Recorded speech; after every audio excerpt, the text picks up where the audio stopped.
Good morning, Senator, and happy Valentine's Day for everyone that celebrates. I know that we have a topic that we're going to go into, domestic topic, but I know that we wanted to quickly brush on the situation that's happening in Iran and the surrounding countries that harbor that region. So I'm going to pass it to you, Senator, so you can give us a brief update, and then we'll pivot to some of our domestic events that are happening. Okay, well, Morgan and I have tried to keep you updated on what's going on with Iran. And I wish that I had better news, but it's my assessment that the United States will attack Iran and that it will occur fairly quickly, and somewhere within the next 2 weeks, more likely earlier than later. On February the 13th, the White House announced that the largest and newest American aircraft carrier, the USS Gerald Ford, was on its way to the Iranian theater. It's going to take them about a week to arrive there, and during that time, I'm sure that all of the pilots will be undergoing their briefings and getting their specific targeting information so that they will be ready to launch. The aircraft carrier USS Abraham Lincoln is already on station, along with a large flotilla of various ships that are capable of launching missiles and offensive missiles, and also ships that are capable of shooting down Iranian missiles that may target the fleet. I wouldn't be surprised if we've got some nuclear submarines. There has been no mention at all of that, but I wouldn't be surprised if we did not have those on station by this time, ready to launch cruise missiles. Now, one of the interesting things, I have followed very closely the wars in Libya and then in Syria, and I'm very conscious of the way that we deal with terror groups like ISIS. And towards the end of the later in the Syrian conflict, the United States, after sort of taking a hands-off approach to ISIS in order to allow them to help to overthrow the Syrian government, we turned on them. I think there was a lot of public outrage against them crucifying and burning people alive and this kind of thing, and they just became politically inconvenient. All this, for years, we had known exactly where the capital of the Islamic Caliphate was, and then when the time came, we turned on them with a vengeance, and we bombed their capital of Raqqa, which was kind of an isolated, in sort of a desert location. And after some days of bombing, the ISIS just disintegrated, and they fled into the desert by car, by bus, by truck, whatever they could get their hands on. And there were literally miles and miles of ISIS soldiers and members of their family fleeing. Now, if we had been serious about destroying the menace of terror that was supposedly at the heart of the war on terror, we would have killed everybody who was out in those deserts. They were totally vulnerable. You could go in, you could strafe, you could bomb, you could do anything that you wanted. They were absolutely helpless, and there were thousands and thousands of them. But we didn't. And it was very interesting. I was watching this like a hawk because I know that we have a long history of using terror armies as an offensive weapon. Mm-hmm. And it was very interesting what we did, because we, instead of killing them off, we killed very few. And what we did is we captured the whole bunch of them, and then we put them in detention camps in northern Syria, where we have fed them and housed them at the U.S. taxpayer expense for years. And their families are growing up. They're having more children, more sons, and they're training them in this same fundamentalist, hate-filled ideology that says that anybody who is not a a radical, primitive Sunni individual, everybody else should be beheaded, especially Christians, especially Kurds, Druze, Alawites, all of those who are viewed as less appropriate people. So we have maintained these. Now, why did we do this? Why, these are people vastly worse than anything that we could ever imagine with the Nazis. And yet there were no trials, there were no executions, there were nothing. We just kept them. Well, it's my opinion that we have kept them for two contingencies, one being for a potential conflict with China, which has the Uyghurs, who tend to be very, very unstable in one corner of China. And we wanted the ability to surge radical Muslim fundamentalists into that part of China to destabilize it in case of a war with China. Mm-hmm. The other thing was for potential use against Iran. Now, this is, you won't even find anybody discussing this except for me. So I want to point out this is not some widely held consensus, but this is from somebody who has been on the ground, who has been on the front lines, some of the biggest battles that took place in the war, somebody who knew the president of Syria, who met with the majority of the entire parliament, the religious leaders, and this kind of thing. So I view the movement of ISIS as very suspicious. Now also, there was a report that a U.S. missile destroyer ship was docked at an Israeli port, indicating that the U.S. Navy is now positioning itself to assist in the defense of Israel against missiles fired in retaliation for a surprise attack. Finally, the U.S. Southern Command operates out of Qatar, which is, I've been in Qatar, I've driven and so forth, and Qatar is basically an enormous sand dune of just, no vegetation whatsoever, and it has a great deal of gas wealth. But it also has about 10,000 U.S. troops who orchestrate all of the wars that we fight in the Middle East. Recently, we have shifted from having the anti-aircraft missiles at Al Udeid in Qatar. They had previously been fixed missiles, and we have transitioned to where we've gone to mobile truck-mounted missiles so that they can be constantly moving and shifting around, making them much more difficult targets. All this suggests that this is way beyond sort of a bluff and a show of strength. And I hope I'm wrong. I know Colonel Douglas McGregor, the friend of mine.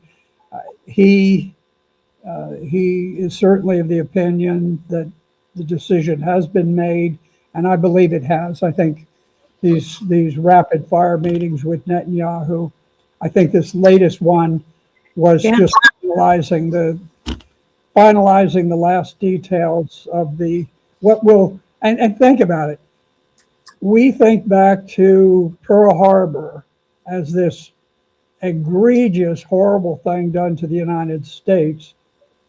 We are about to launch Pearl Harbor against Iran, and we will probably do it in the midst of peace negotiations, just like we did the last time.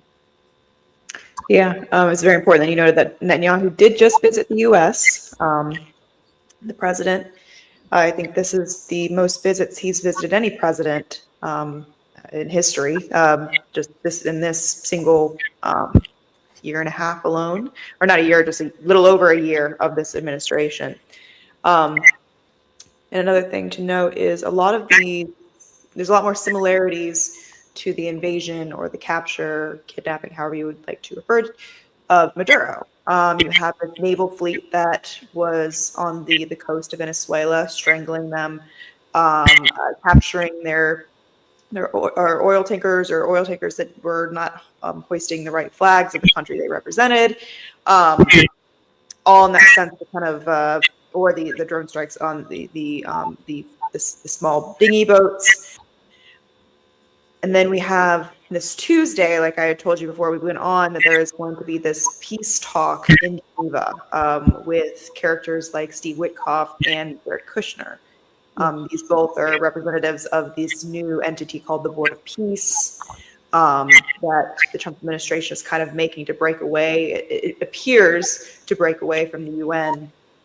I think these are all very important things to note because through what we've seen through other engagements, like the engagements that we've taken with Ukraine and Russia, or the past engagements that we took with Iran, is that there's this guise, oh, we're in peace talks, and then there's this, retaliatory strike to try and get them to further escalate tensions. So that might be something that we're seeing here. You said it takes a week for the ship to end up on the coast or in the Mediterranean. This thing takes place on Tuesday. That might kind of set the precedent for the media to say, oh, we've tried our avenues of peace and we can't have that. So we got to, crank up it a notch and kind of get a bit more violent. So I think those are important things to watch out for. Do you have any other comments, Senator?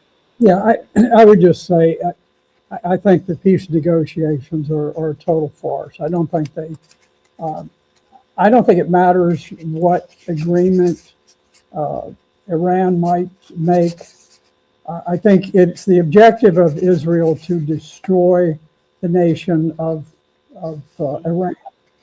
And they're going to do it, and we're expected to carry it out for them. I would predict that this is not going to be anything like Venezuela, where the Trump administration, I mean, it was a combination of luck and some smart thinking and so forth. Trump was able to say, you know what, we kind of got what we want here. Let's stop pushing the envelope. He's not going to have that option with Israel. Israel is calling the shots. The people who will fund the midterm elections, very, very wealthy pro-Israel people, will not accept that. That will not be an acceptable solution. The objective is to destroy Iran, and I would predict that we will kill 3 million people before this war is over. Mm-hmm. And it will not be a quick and easy thing. It will involve just waves and waves of violence, repeated violence. I hope I'm wrong. I hope our listeners can say, you were so far off base with this, but I've got a lot of history. And a lot of it is very, very close examination as these things were taking place. Yeah, 100%. I think, we had spoken about this before, probably numerous times, as this strategic maneuvering of really who we are trying to inflict damage upon or send messages to are kind of the other two rivaling superpowers, Russia and China. And, you had that with Venezuela, which they were, in alliance with China and Russia. But then I think you move up the chess piece with a character like Iran, that actually has a lot of these strategic partnerships with Russia, with China. I believe prior to the some of these protests that we have seen that later turned into riots, you had a lot of weapon shipments coming from Russia into Iran's airspace. So you do see a lot of these players ending up on the scene again and again. I think we see that as well with Cuba, where the Russia was the one sending oil to Cuba. They're continuing to do so, and I think they're calling out America's uh, blockade that they're trying to enact. So I think that is also important to note that there, if you broaden the scope a little bit, that you have these players that if we were to get into a direct engagement with, that is a world war, a nuclear war. So, that's something that is easily avoidable, but it is something that our leaders are constantly poking bear at, and it is completely unacceptable and irresponsible. Um, This is true. You make a good point.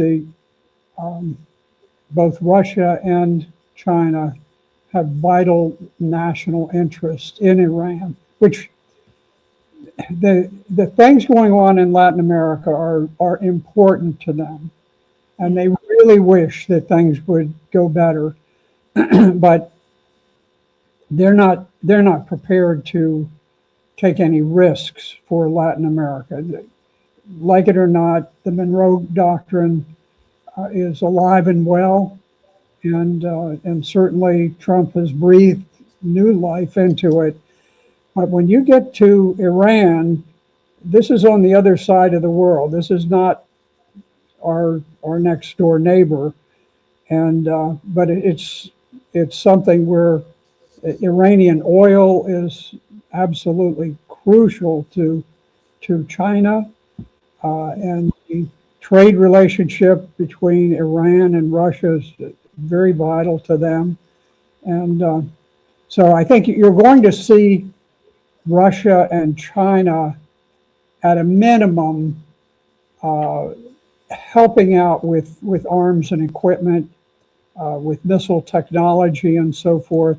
And I think the way that Russia does it, and I can't swear that isn't a little different in Iran, but typically when Russia sells weapons to another country, they also have the technology experts, the Russian technology experts, who actually provide advice and direction on the scene. So it wouldn't be surprising if there were uh, Russian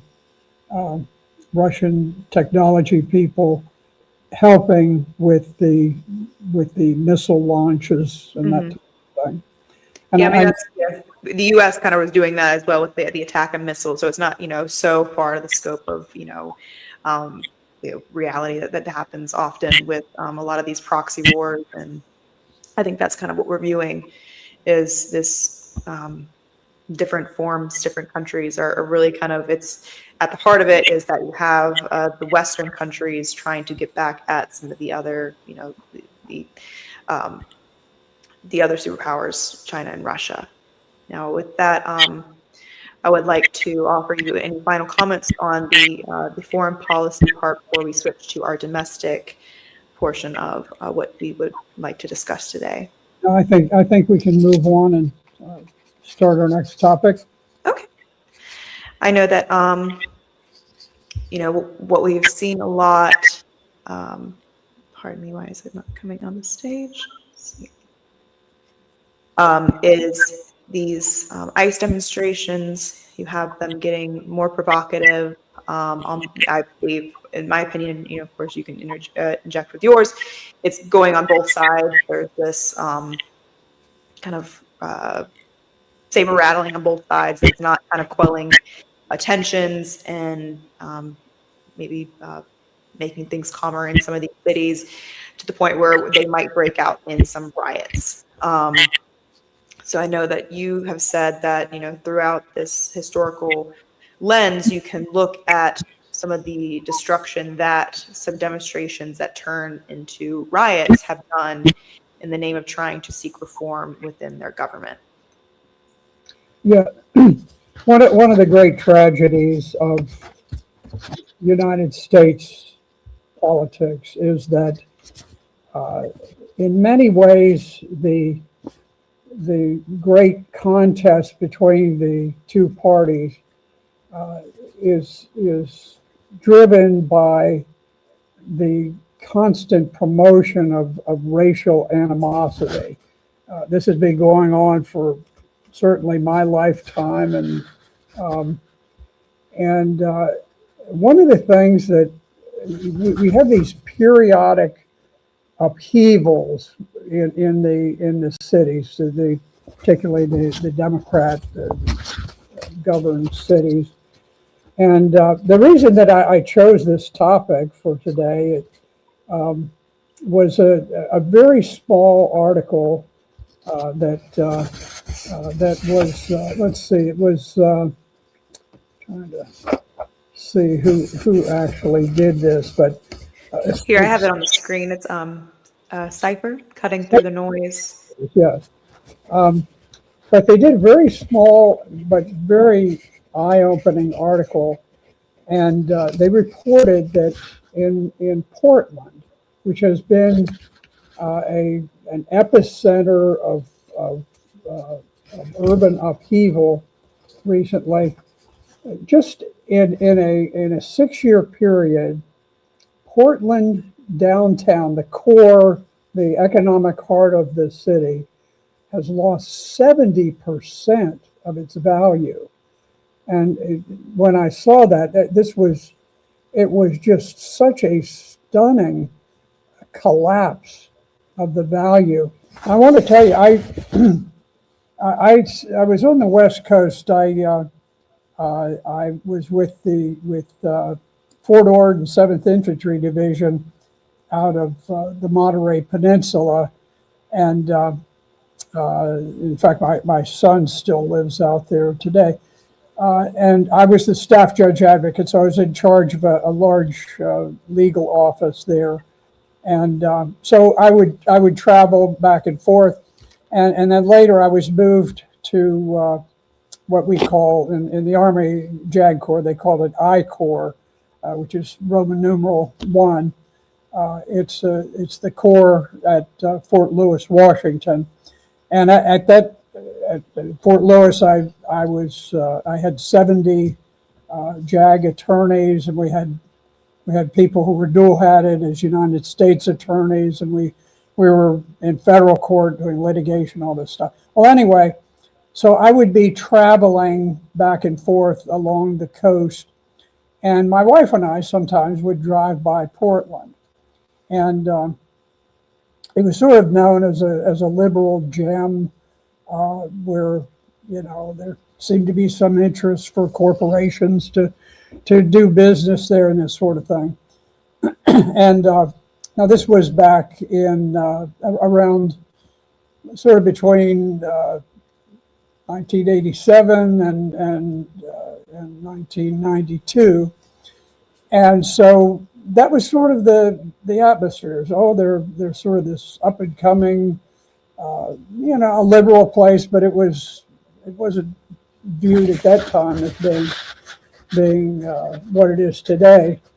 And but it was very prosperous at the time, and kind of you had all these computer people who thought it was a neat place to go and that kind of thing. Well, anyway, there is nothing neat about Portland today, and what happened is that it was just exposed to long periods of upheaval, unrest, and lawlessness. And it's interesting that actually the radical history of Portland goes back to the 1800s, where there was some firebrand anarchist newspaper that was distributed. So it goes way, way back. But I think the really key periods of time were the most recent ones. And you had a period of riots following the death of George Floyd, and this was in, around 2020, and and in Portland, you had 50 nights of violence where anarchists targeted the federal buildings, which was no accident because there was, there was the presidential elections, that kind of thing. And so they wanted to sort of have that stick in the eye to the administration, and so they attacked the federal buildings to sort of make first President Trump look sort of powerless and inept. And President Trump finally he gave a federal designation that Portland was an anarchist jurisdiction, and that was that's what he had declared. And then I think in large part because of the George Floyd racial uprising, Joe Biden made the presidency. I don't think he did it legitimately, but he did it one way or the other, whether you think it was legitimate or not. And Joe Biden, the day after he took office, he signed an executive order, and he lifted the designation of Portland as an anarchist jurisdiction. And but that didn't stop Portland from just being an out of control location. So you had this enormous explosion of drug use, open drug use, homelessness, federal authority, well, not just federal, but local authorities also just gave up control of portions of the city. And so you had this. Now, Heritage Foundation issued they published an article in 2021.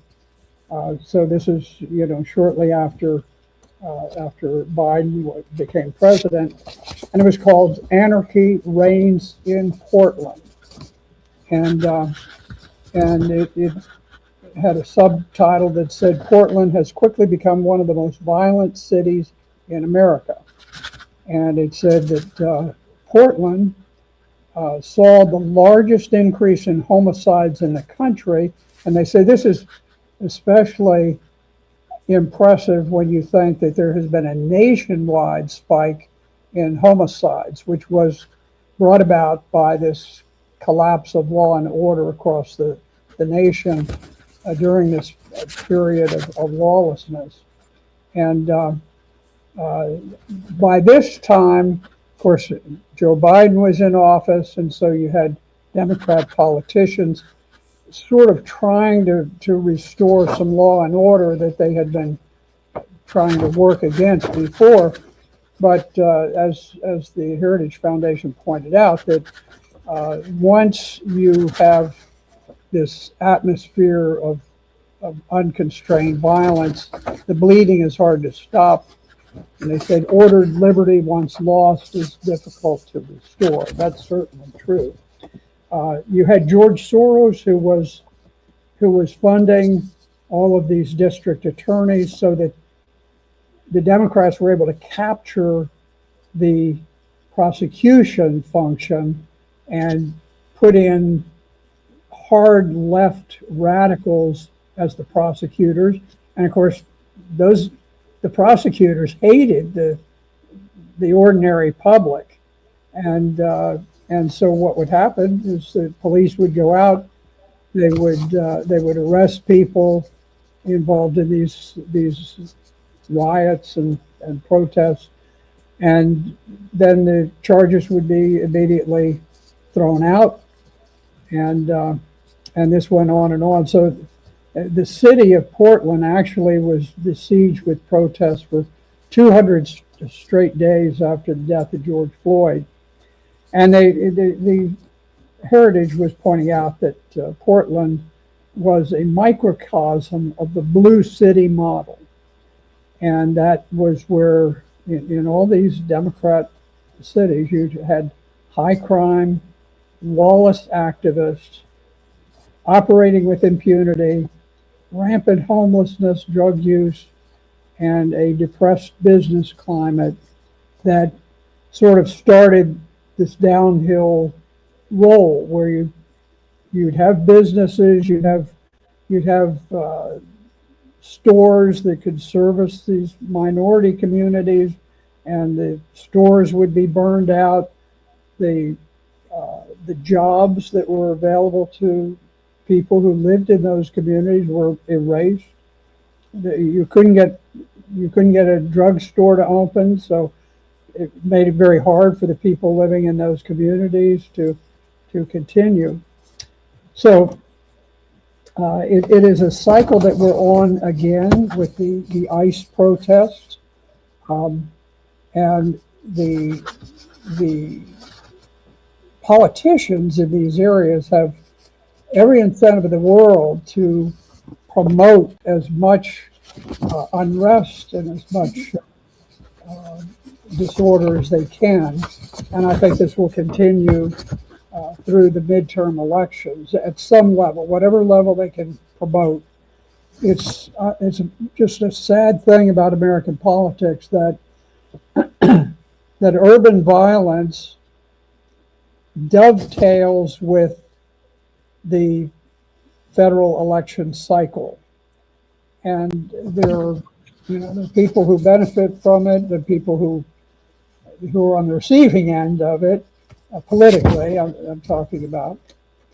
Um, then I just mentioned the Chicago Tribune did an article back in 2022, and their article was entitled "Something Grows in the Big Cities Run by Democrats: An Overwhelming Sense of Lawlessness." And this was sort of at the height of all of this. Biden was the president. He was very much on the side of the more criminal elements, and as they were pointing out that there's murder, gang shootings that were out of control.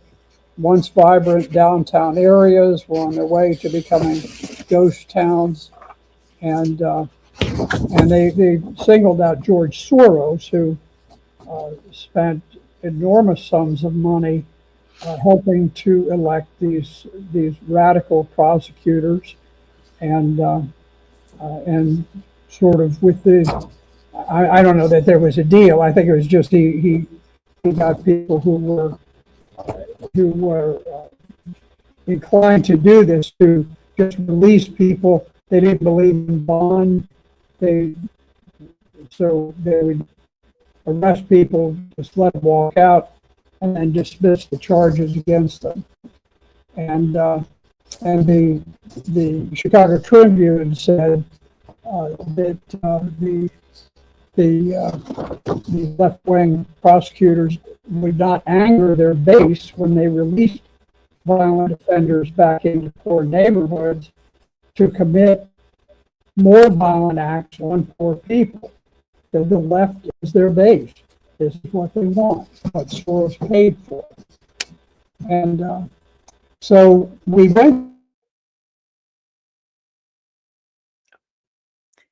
Looks like we just have some technical difficulties. Just lost the senator.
we had some technical difficulties. I got the senator back on. Sorry about that. It happens. Yeah, okay, well, we apologize for that break. But just to finish, the Chicago Tribune, they were talking in there about how, of course, this is hurting these minority communities because the worst of the criminals are being released back into the communities. And in any event, they said that you can see that something is growing in the big cities, an overwhelming sense of lawlessness. And we're starting to see that again. This is the latest cycle of it. And you can see, even though ICE has now withdrawn completely from Minneapolis and just left it to the Somali fraudsters and whatever's left there. The governor, Tim Walz, is still, blasting and trying to rally the radical troops all across America. So it's a sad thing, and it's unfortunate because it is so enormously destructive for the minority communities. This unending series of violent episodes that they're not organic. It's not that some of them aren't to some extent, but they're very programmed, and you'll notice some correspondence to the presidential cycles and the midterm elections and that type of thing. Yeah, there is a pattern, and you'd be kind of ignorant to dismiss that. And I think that in my personal opinion, there is this larger game that's being played. What we saw through the events that happened in 2020 through the George Floyd protests that that progressed to riots. You had far more police budgets being expanded. These more militarized presence of police. And I think that's kind of what you get in the sense of these demonstrations. I think it was the National Defense Authorization Act of 1994 that first allowed military equipment to be injected in local police forces. I say this to say because I think it snowballs this effect where you have the public being met with this detached form of civil peacekeeping, where you see this kind of militarized presence, and it feeds into this this violent snowball of tit for tat. We violently arrest some of your men or your women, or and then there's more lash out that happens, as opposed to kind of what I believe a peace officer is supposed to do is kind of, maintain the peace, be a member of the community. And there is that. There definitely are very good police members who very engaged in the community, are able to have these conversations with, the people that their children go to school with, and, they can keep the peace that way. And I think when you see the progression with what you saw with Minneapolis and the ICE engagement that happened there, was this palpable detachment between the ICE agents who are being injected into a community that the community was voicing their opposition to, regardless of who, if you think it's just or not, they voiced their opposition. And then things progressed and they got more violent, more agitated. And so that's kind of what my take on this is that I, for one, don't want to release any of my constitutional rights to my government in terms of seeking liberty or seeking safety.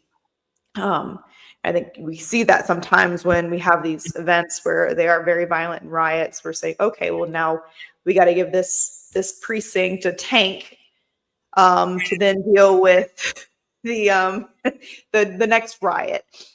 And granted, there's all these nuances that you could take into the conversation. Like, sure, yes, there should be gas masks and different gear, but I think when there's just this snowball effect that's happening. I think we had spoken about it off air as this kind of this move to more surveillance that's happening with The ICE agents, they're supposed to be immigration enforcement.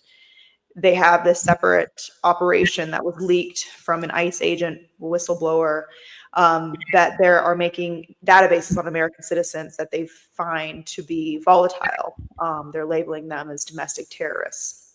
And that term is very heavy ever since 9/11. You don't have the right to habeas corpus. You don't have your constitutional rights. And I feel like that is very, very scary if we allow that to happen. If you cheered on in this sense, it might be used by another administration against you.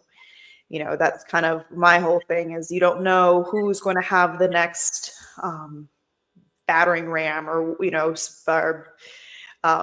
stick to wield the laws against you. And so if we keep kind of chipping away at our rights, you don't know if it's going to be used against you. I think we'd spoken about the different events in Waco with the church that was then. Are you familiar with what I'm talking about? The branch. Is just this progression of what we're seeing is state infringement in different forms. So that's kind of my whole take on it, is that the snowball effect, where you have a community that are voicing their opposition, it's not being heard, and they get more loud, and there's other agitation that comes to it, and it comes to this boiling point where you see very violent, unacceptable actions being taken in direct cities. It doesn't help anybody. Yeah, I know during the George Floyd era, one of the things that upset many people was that someone who obviously had plenty of money was funding all of this. I think the same thing is happening today. But back then, what they did is they would deliver pallets of bricks, and they would stage those along the route of protest, so that people could just pick up the bricks, break them in half, and then they could kill police officers. Mm-hmm. That was a big thing. No one knew where they came from, kind of thing. And they mentioned, I think they mentioned in Portland, where they did something a little ingenious, where the weather was very cold, and so they had pallets of bottled water, and they would just leave them out to freeze overnight, to where they were just sort of like a big rock, and then they handed them out to the crowd to throw and to hit the federal agents in Portland, who were, I think they mentioned this with, they were defending a statue of Christopher Columbus, and the whole push of the left is to destroy all record of Western civilization and just sort of wipe it away. And we could get into Christopher Columbus, but in any event, whether you've come out on one side of something or the other, there's merit to preserving history. I know during the George Floyd thing, in addition to ripping down all sorts of statues, anybody who had a Confederate relationship or something, they ripped all those down. But then there was a place that had been a slave market in one of the towns, and the rioters went in and they ripped it, tore down the slave market. They just destroyed it. Well, you would think that the left would want to preserve that. I mean, because they want to promote the idea that things were very unfair. But there's just sort of this anarchistic idea. Well, let's just erase everything and destroy everything, and then we'll write history in our own mold. But in any event, it's a difficult thing, and we're going through it. As you mentioned, it forces the police authorities to, they wear masks. ICE does, and people say, "Well, this is outrageous." Well, if you look, the the ICE officers and the supervisors are being doxxed and hounded, and literally they're in danger of their own lives once they're identified.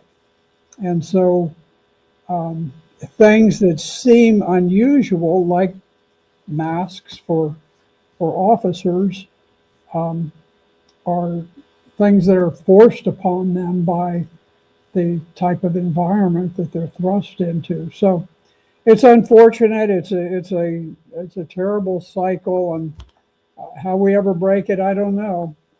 I suspect that someday, if somebody were able to write an objective history of the United States and to explain why we eventually disintegrated, that will probably that would be one of the chapters for them to write. That it was this unfortunate situation where you had political advantage to be gained by the violence, and it just was this endless cycle. And every time the violence erupts, then the people who are angry because their communities are not as nice as other communities, their communities end up burned out, destroyed, vandalized, and crime is allowed to run rampant. And then you just have this cycle. Well, how come our community is not as good as the next one?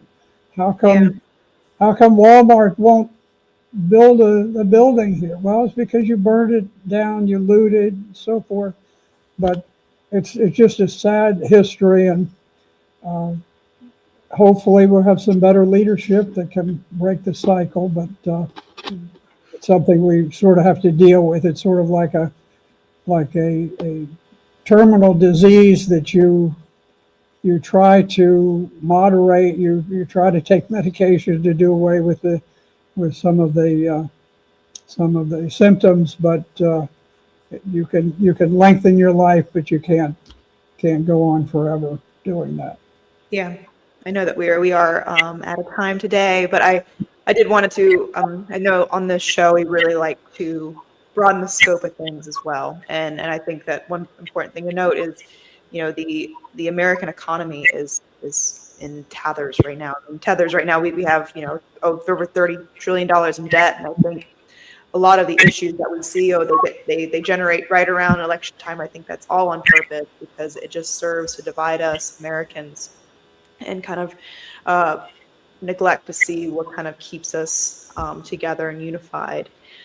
So that's what I would like to kind of leave us off with, is that we are American citizens, we are neighbors, and not be fooled into thinking of why we need to be divided, because there is a lot of issues within our country, given like our economy, our infrastructure, all of that. I think that plays a part where our media really exploits some of our differences and makes them bigger than they actually are.